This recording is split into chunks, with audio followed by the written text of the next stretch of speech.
আরো 10-15 মিনিটের মতো লাগবে। তো গিয়ে তোমাদের সাথে ইস্কন টেম্পলের পুরো ভিডিওটা শেয়ার করবো, তো দেখতে থাকো, সঙ্গে থাকো পুরো ভিডিওটাতে। এখন আমি তোমাদের সাথে ইস্কন টেম্পল দেখাবো ভেতরে গিয়ে। এখন আমি এসে পড়েছি ইস্কন টেম্পলে, তো যাবো এখন জুতো রেখে উপরে যাব, তো উপরেরটাও তোমাদেরকে দেখাবো, তোমরা দেখতে থাকো পুরোটা। থেকে মেট্রো স্টেশনও দেখা যাচ্ছে। এখন হচ্ছে মন্দিরের ভেতরে যাচ্ছি।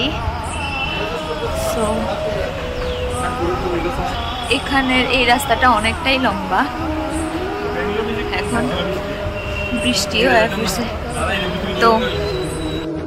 তো গাইস এখন বৃষ্টি এসে পড়ছে, সেই জন্য আমি এখানেই দাঁড়িয়ে আছি। এখান থেকে পুরো মন্দিরটা দেখা যাচ্ছে। বৃষ্টির জন্য আমি কি করবো গাইস, দেখো আমরা বৃষ্টির জন্য এখানে দাঁড়িয়ে আছি, বাট মেট্রো যাচ্ছে এই ইস্কনের উপরেই, মানে সাইডেই।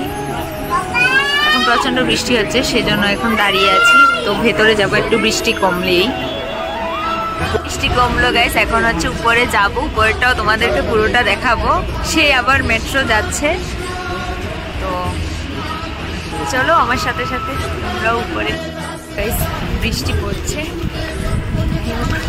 উপরে গিয়ে তোমাদেরকে দেখাবো। সেখানের উপরে মধ্যে মোবাইল ফোন অ্যালাউ করে না, আমি যতবার এসেছি সেম, যতটুকু অ্যালাউ করে ততটুকু তোমাদেরকে দেখাবো।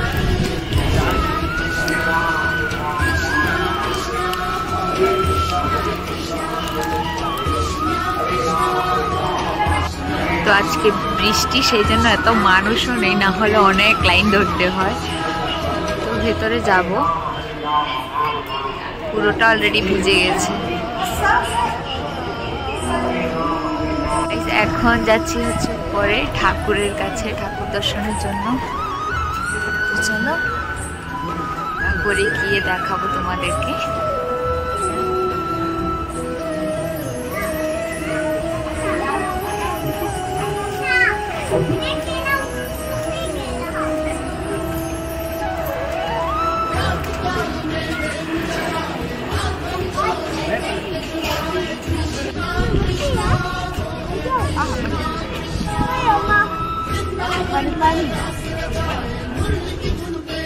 এখন মন্দির দর্শন শেষ, এখন চলে যাচ্ছি বাড়ি। তো এই পর্যন্ত ইস্কন টেম্পল রোড তোমাদের কেমন লাগলো, এই ইস্কন টেম্পল রোড